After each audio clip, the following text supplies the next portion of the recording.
Historic cemetery is now being restored after a DNA match between two cousins. Several members of a family credited with the founding of one Eastern Carolina city are laid to rest in the Sycamore Cemetery. News 12's Maya Cruz joins us now live in the newsroom with how this family reunion came about and the future of the cemetery.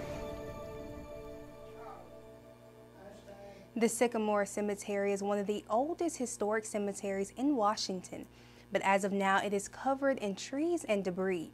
Steve Bonner has been looking into his family history for years, but didn't realize that it was his ancestors that were buried at this historic cemetery.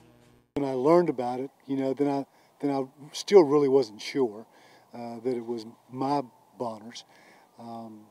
Then I met a cousin this past summer. After 15 years of researching his family history, Steve Bonner found out that the Sycamore Cemetery belonged to his ancestors, yet he still wanted to know more. Last year, he took a DNA test through an ancestry site and connected with Dr. Bonner Guilford, a genealogist in Mooresville who was also searching for answers. I had no way of finding it, so I assumed it was probably been plowed over or was gone.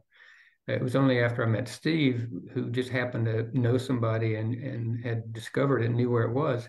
The two cousins connected last summer and began recovering the cemetery in the fall. They've already started clearing the vegetation growing on top of the graves, and they hope to begin removing the trees starting next week.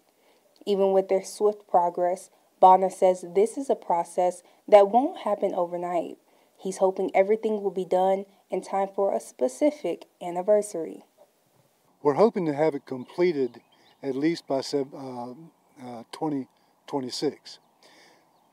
That will be in time for the 250-year anniversary of the country, 1776, and of Washington. Family says this is something they are currently paying out of pocket for, and it is not cheap. As of now, they're setting up their nonprofit organization and hope to receive donations very soon. Bonner says he hopes that this will become a historic site in Washington maybe one day. And as for Guilford, he hopes that more relatives will reach out and contact them very soon. Live in the newsroom, I'm Maya Cruz, News 12.